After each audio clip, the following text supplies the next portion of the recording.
Rien n'est immuable à jamais. Mais il est tout à fait fascinant de voir les changements que les mois, les années et même les décennies peuvent avoir sur des objets quotidiens en temps réel. Des effets des sessions un peu trop excessives de Minecraft à l'accumulation d'affiches pendant plus de 50 ans, explorons d'autres exemples étonnants du pouvoir du temps.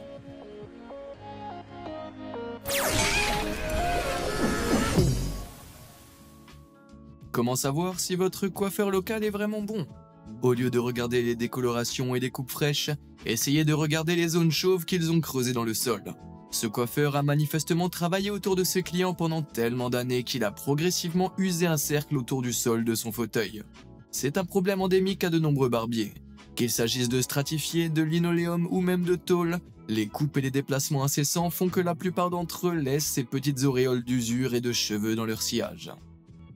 Cependant, les barbiers ne sont pas les seuls à user leur sol au fil des ans, comme l'a découvert une grand-mère. Lorsqu'elle a emménagé dans sa maison dans les années 60, elle a posé un beau tapis rouge vif dans sa chambre. Mais lorsqu'elle a déplacé son lit pour la première fois, 60 ans plus tard, elle a été surprise par le contraste coloré. La moquette autour du lit était passée à un beige rosé, mais il était toujours rouge vif en dessous, même après tout ce temps. Les années passées à marcher dans la chambre avaient progressivement usé la couleur du tapis, et vous pouvez même voir des nuances de rouge dans les coins inutilisés qui a conservé une partie de sa couleur. Waouh, c'est aussi de l'usure, aussi signifie Original Carpet. Cependant, cette grand-mère n'est pas la seule à avoir été impressionnée par son revêtement de sol. Il suffit de regarder cette image. Cette famille se préparait à déménager dans une nouvelle maison lorsqu'elle a soulevé un tapis qui n'avait pas été déplacé depuis plus de 16 ans.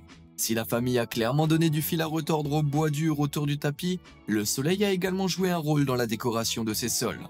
Dans un processus connu sous le nom de photodégradation, la lumière ultraviolette provenant de sources telles que le soleil brise les liaisons chimiques de la couleur des objets, ce qui fait que des surfaces non protégées comme celle-ci se décolorent progressivement. C'est l'une des raisons pour laquelle les peintures et les boiseries sont généralement recouvertes d'un vernis réfléchissant, car il permet de réduire le blanchiment de leur couleur. Cependant, même avec un vernis, les scientifiques ont découvert que certaines peintures célèbres, comme les tournesols de Van Gogh, ont littéralement changé de couleur au fil du temps en raison de la lumière. Ces jolis pétales étaient au départ d'un jaune éclatant, mais depuis qu'ils ont été peints il y a plus de 140 ans, la couleur s'estompe progressivement pour devenir un brun boueux.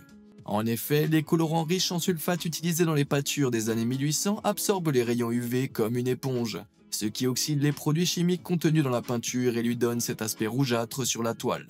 Mais le pire, c'est que cet effet est irréversible. Et bien comme tout le reste dans ce monde, je suppose que ce classique Van Gogh sera Van fichu avec le temps. Mais il n'y a pas que les tapis, les boiseries et les peintures qui peuvent être vieillis par le soleil, comme l'a découvert ce malheureux camionneur américain. Vous voyez comment un côté de son visage semble beaucoup plus vieux que l'autre? Eh bien, en passant plus de 28 ans de sa vie derrière le volant, ce chauffeur a progressivement développé un cas de dermatohéliose unilatérale. Pour ceux d'entre nous qui ne parlent pas le cutané, il s'agit d'une sorte de vieillissement unilatéral causé par les nocifs rayons ultraviolets. Pendant qu'il conduisait, les rayons de soleil frappaient un côté de son visage plus que l'autre à travers la fenêtre de sa cabine. Cette exposition répétée et unilatérale aux rayons ultraviolets a endommagé la peau du côté gauche de son visage, lui donnant un aspect plus ridé et affaissé que le côté droit. Il n'y a pas que notre visage qui change avec le temps, il y a aussi une autre partie du corps qui peut grossir avec l'âge. Et avant que tous les jeunes de 12 ans ne commencent à spammer les commentaires, non, ce n'est pas votre clarinette. Il s'agit en fait de vos mains. Elles peuvent grossir lentement pour un certain nombre de raisons, comme une inflammation due à l'arthrite ou simplement une prise de poids. Ce n'est généralement pas un problème, sauf lorsqu'il s'agit d'alliances comme l'a découvert ce grand-père. Pendant plus de 55 ans, il n'a pas pu retirer son alliance car elle était devenue trop serrée. Mais lorsqu'il s'est finalement décidé à la couper, l'échancrure de l'alliance est restée parfaitement pincée dans sa peau. Avec l'âge, la peau perd de son élasticité naturelle. Ainsi, même sans l'alliance, il est probable que sa peau conserve cette forme comme un souvenir romantique. Ensuite, il est temps de jeter un coup d'œil au Tetherball.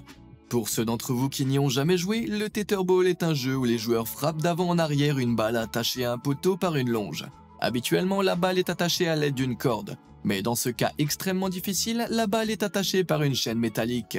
Comme elle a été balancée au fil des ans, blessant sans doute de nombreux challengers, la chaîne s'est enroulée autour du poteau encore et encore, laissant derrière elle un treillis rayé et rouillé. Mais avec autant de rouillés de métal tranchant, peut-être devrait-on l'appeler Tétanos Ball. Eh bien, frapper cette balle n'est peut-être pas une bonne idée. Mais cliquer sur les boutons j'aime et s'abonner l'est certainement. Je veux dire, avec 0% de chance de contracter le tétanos, qu'est-ce que vous avez à perdre? Allez, on en était où? Beaucoup de gens ont accidentellement ébréché un mur de leur maison à un moment donné, révélant les couches de peinture en dessous. Mais lorsque cet homme a détruit au hasard ce coin de sa chambre, il a réussi à exposer un pan entier de l'histoire de sa maison. Chaque couche individuelle montre combien de fois cette pièce a été repeinte. C'est un peu difficile de voir chacune d'entre elles, mais je compte environ 22 couches différentes. Bien que chaque couche occupe une portion minime de l'espace, cela vous fait réaliser que chaque fois que vous peignez une pièce, elle devient légèrement plus petite. Mais ce coin n'est pas la seule chose que le temps a érodé. Jetez un coup d'œil à cette pierre aux formes étranges. Alors qu'on dirait qu'elle a été jetée dans un lave-linge en marche pour quelques cycles, il s'agit en fait d'un parpaing qui a passé des années à se balancer dans les courants marins. La force de l'eau et des collisions avec d'autres débris marins usent progressivement tout ce qui entre dans la mer. Finalement, les roches et les minéraux de ce type sont tellement dégradés qu'ils deviennent les grains de sable qui composent nos plages. Mais ce sable n'est pas toujours le même. Il y a environ un siècle en Californie, les habitants de Fort Bragg utilisaient leur incroyable littoral comme décharge sauvage. Mais aujourd'hui, tout le verre brisé de ce site souillé a été progressivement aplani et dragué sur le littoral, créant ainsi une plage de verre scintillante. Cela donne un tout nouveau sens au vieux dicton « les sables du temps ». Maintenant, loin des rivages étincelants de Fort Bragg se trouvent les rues sales de New York. Sa ligne d'horizon est peut-être emblématique, mais ces bâtiments ont été incroyablement décolorés au fil du temps par toute la pollution atmosphérique provenant du trafic, des usines et des émissions domestiques. Mais à quel point sont-ils sales? Jetez un coup d'œil à ces appartements de Manhattan qui étaient en train d'être nettoyés par des ouvriers équipés de nettoyeurs haute pression. Oui, beaucoup de ces immeubles noirs comme du goudron sont en fait beiges en dessous. Aussi mauvais que cela puisse paraître, New York n'est pas la seule ville touchée par le mauvais air. Manchester en Angleterre a pris une apparence similaire dans les années 60 avant que la ville n'introduise sa loi sur l'air pur. Après cela, les bâtiments ont été débarrassés d'environ 80 années de saleté et leurs extérieurs étincelants ont été restaurés. Alors que New York espère réduire ses propres niveaux de pollution atmosphérique de 40% d'ici 2030, il est probable que ces bâtiments continueront à arborer cette façade sale. Après avoir vu toute cette saleté, revenons à l'océan. L'air salé de la mer a quelque chose de très rafraîchissant pour beaucoup de gens, mais il est étonnamment destructeur. Vous ne me croyez pas? Alors jetez un coup d'œil à cette comparaison incroyable. L'une de ces poignées de porte se trouve à l'intérieur de la porte, tandis que l'autre se trouve à l'extérieur, où elle a été malmenée par une brise marine. Aucun point pour deviner laquelle est laquelle? Ces dommages sont causés par le sel de l'océan qui voyage dans l'air et qui est incroyablement corrosif par nature. Il ronge tous les métaux qu'il atteint, les recouvrant de cristaux de sel et les rendant fragiles. Il semble que cet exemple soit le fruit d'un effort conjoint entre Père Temps et Mère Nature. Cependant, ce n'est pas la seule poignée sur laquelle le vieux Père Temps a marqué son emprise. Un employé d'un musée scientifique pour enfants a remarqué la différence flagrante entre une vieille poignée et sa remplaçante. Au fil du temps, les enfants avaient actionné la poignée et les nettoyeurs l'avaient nettoyée au point où, 15 ans plus tard, elle avait l'air d'être sur le point de se briser. Mais à quoi pensez-vous qu'elle était attachée pour être si populaire? Était-ce la manivelle d'une machine à bonbons ou était-elle attachée à des toilettes? Quoi qu'il en soit, il semble que le plaisir de la tournée ait fini par s'estomper. Alors que cette dernière poignée a été utilisée par les esprits curieux, celle-ci a clairement été usée par des idiots. La quantité incroyable de marques de rayures sur cette fausse porte Ikea montre combien de personnes ont été trompées par cette poignée horriblement pixelisée au fil des ans. Je suppose que cela montre que le temps fait de nous des idiots. Ensuite, j'ai quelque chose d'un peu mystérieux. Même si ce poteau et sa poutre ne bloquent pas ce chemin, au fil des ans, les gens ont choisi de contourner la poutre, se taillant ainsi un deuxième chemin. Mais pourquoi font-ils cela? Peut-être que ce sentier vagabond est alimenté par une superstition malheureuse concernant le fait de passer sous cette poutre, ou peut-être que de grands groupes de personnes ne peuvent pas tous passer sous la poutre en même temps et que certains la contournent? Ou peut-être que cette ville compte beaucoup de files de caravanes. Parce que, comme le dit si bien Eminem, elles font un tour à l'extérieur. Ouais, je suis à court d'idées. Alors à votre avis, qu'est-ce qui a suscité ce chemin périphérique? Dites-le moi dans les commentaires. Tout chef digne de ce nom vous dira qu'un bon couteau est l'outil le plus important de la cuisine. Mais pour qu'ils restent tranchants comme des rasoirs, ils doivent être régulièrement affûtés, ce qui permet d'éliminer tout métal émoussé de leur bord d'attaque. Cependant, lorsque vous comparez ce vieux couteau de cuisine à son frère tout neuf, Vous pouvez voir à quel point la lame a été perdue à cause de l'affûtage. C'est un phénomène assez courant dans les cuisines commerciales du monde entier. Mais certains professionnels comme le chef Morimoto, étoile Michelin, utilisent leur couteau si souvent que les lames et les manches sont passées de ceci à ceci en seulement 3 ans. C'est une comparaison bien tranchante si vous voulez mon avis. En parlant de coupe, avez-vous déjà eu la chance de voir l'un de ces appareils en action? Bien qu'il ressemble à un appareil de torture, il s'agit en fait d'un trépan en silicone. Ces têtes dentées en acier sont utilisées pour percer le long des trous continus dans la terre en broyant et en transportant les roches hors du chemin pendant qu'ils creusent. Cela permet aux travailleurs de creuser profondément dans la croûte terrestre à la recherche de ressources comme le pétrole. Mais la pression à laquelle sont soumis ces trépans entraîne une usure importante. Voici un trépan avant et après avoir été utilisé une seule fois. Comme vous pouvez le voir, il s'est complètement décoloré, et chacune de ses dents est usée jusqu'à la base. On dirait qu'elle a été forée d'un bout à l'autre de la terre, mais en fait, il s'agit d'un forage de seulement 118 mètres de profondeur à travers une roche cristalline très dure appelée chair. Et ce n'était pas du bon marché non plus. Ces têtes de forage, qui sont faites de matériaux super durs comme le carbure de tungstène ou l'acier, recouverts de diamants naturels, coûtent environ 10 000 $ chacune. Mon Dieu, c'est un trou très cher qu'ils sont en train de creuser.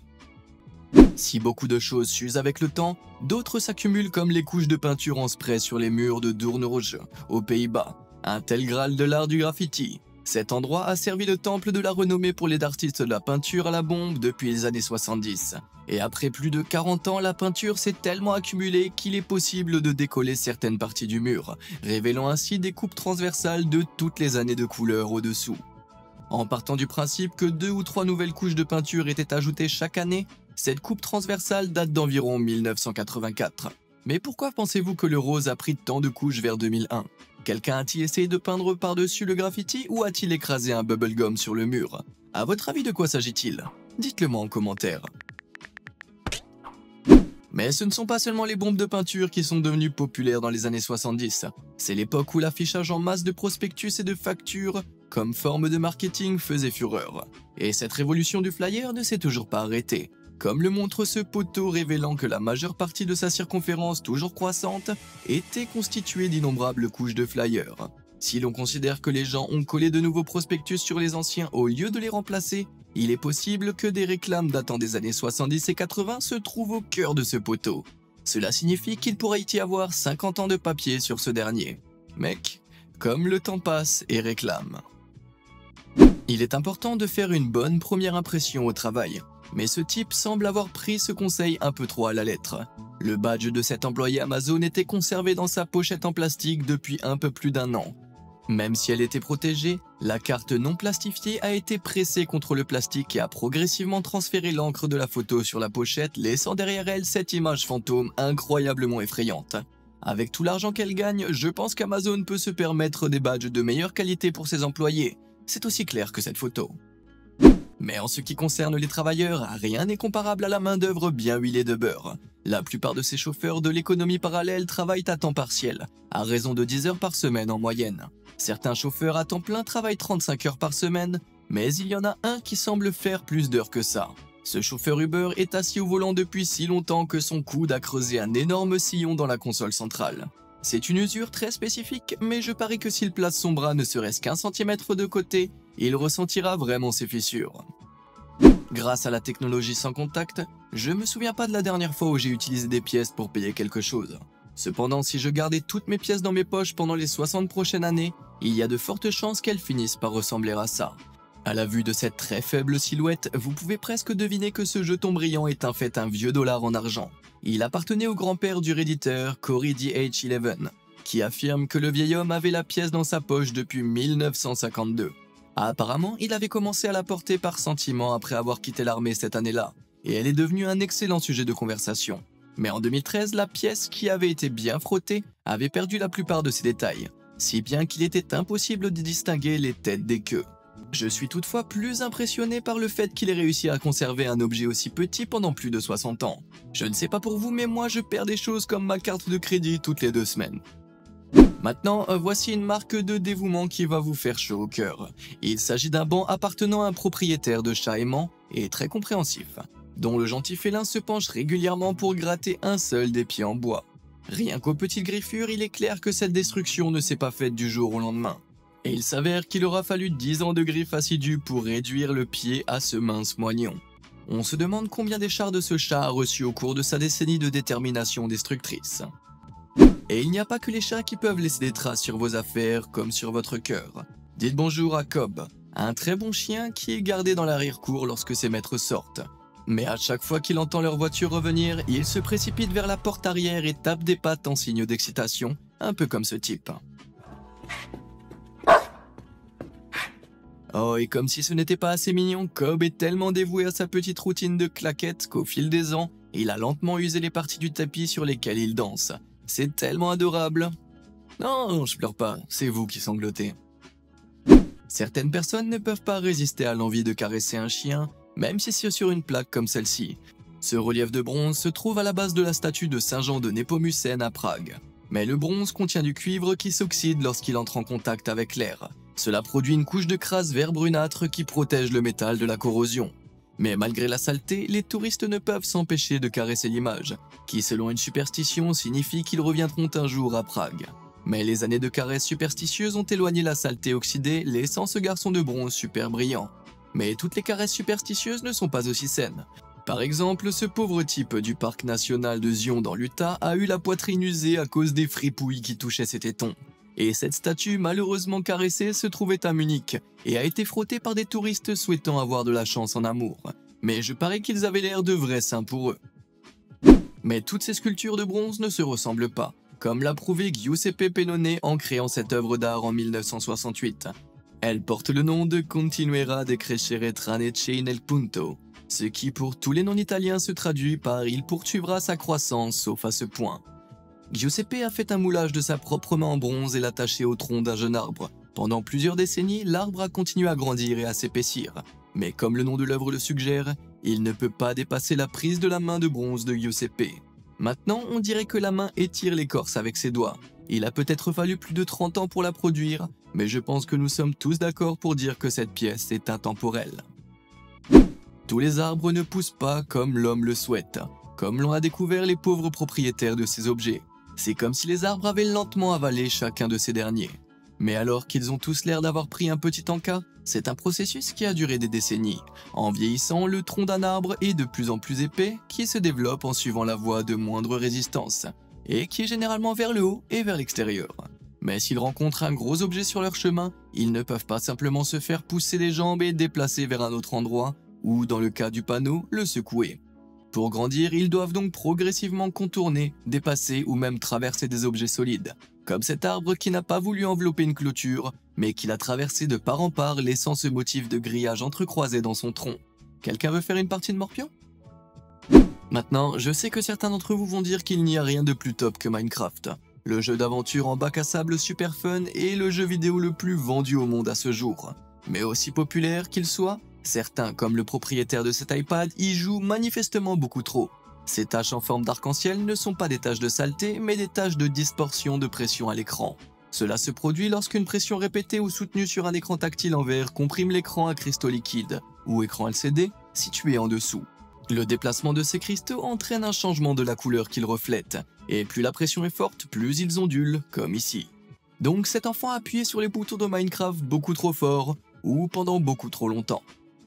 Même s'il n'est pas aussi populaire que Minecraft, le puzzle de chiffres Sudoku est également un jeu très apprécié, ou du moins il l'est par ce propriétaire d'iPad. Ces rangées de ce qui ressemble à des empreintes digitales graisseuses mettront mal à l'aise les adeptes des écrans propres. Mais comme l'iPad de Minecraft, ces traces ne peuvent être effacées. Certains écrans de smartphone et de tablettes sont dotés d'un revêtement oléophobe, qui rend l'appareil plus lisse au toucher et empêche les traces de doigts d'apparaître sur l'écran. Mais s'il est trop utilisé à des endroits spécifiques, comme le long des cases projetées d'une grille de Sudoku, le revêtement de ces endroits peut s'user progressivement. Qui aurait cru que les effets du temps pouvaient se transformer en un jeu de chiffres? Le célèbre jeu de rôle Donjons et Dragons repose peut-être sur l'imagination, mais même certains de ses composants créatifs sont sujets à l'usure. Publié pour la première fois en 1974, ce jeu rétro sur table permet aux joueurs de lancer une série de dés polyédriques spécifiquement conçus pour décider de leur destin. Lorsque les dés sont sortis, ils étaient superbes, mais après des années de jeu, certains fans de Donjons et Dragons ont vraiment usé leurs dés. Ces dés à 20 faces, ou dés 20 si vous êtes un adepte de Donjons et Dragons, ont été utilisés par un seul homme pendant plus de 30 ans. On ne peut presque plus distinguer les chiffres sur ses faces, et dans cet état, on dirait qu'il ferait de meilleures billes que des dés. Dans le domaine des mathématiques et des sciences, l'ingénierie a été une industrie notoirement dominée par le genre masculin pendant des siècles. Aujourd'hui encore, les femmes ne représentent qu'environ 14% du personnel ingénieur américain. Si ce chiffre peut paraître étonnamment bas, il devient hilarant de constater qu'il est bien réel lorsque l'on jette un coup d'œil aux portes des toilettes pour hommes et pour femmes de cette université d'ingénieurs. L'usure de toutes ses mains du côté des hommes contre la peinture pratiquement intacte de celle des femmes montre à quel point les toilettes des femmes sont peu utilisées. On dirait que cet endroit a besoin d'une touche féminine. Saviez-vous qu'il y a plus de 78 000 pizzerias aux États-Unis? Alors qu'ils se battent tous pour une part du marché de la pizza, il y a un restaurant qui se démarque, littéralement. Le sol en linoléum de cette pizzeria a été progressivement usé au fil des ans par les personnes qui attendaient au comptoir, révélant un vieux carrelage rétro en dessous. De plus, cette détérioration caractéristique est tellement emblématique que plusieurs éditeurs ont immédiatement reconnu cette image comme provenant de la pizzeria Angelo's à Cambridge, dans le Massachusetts. Je suppose que leurs pizzas doivent être vraiment bonnes. Soit ça, soit le service est extrêmement lent. Lequel des exemples vous a le plus surpris? Et connaissez-vous-en d'autres comme cela? Dites-le moi dans les commentaires, et qui sait, vous pourriez figurer sur une autre vidéo sur l'incroyable pouvoir du temps. Comme d'habitude, merci de nous avoir suivis.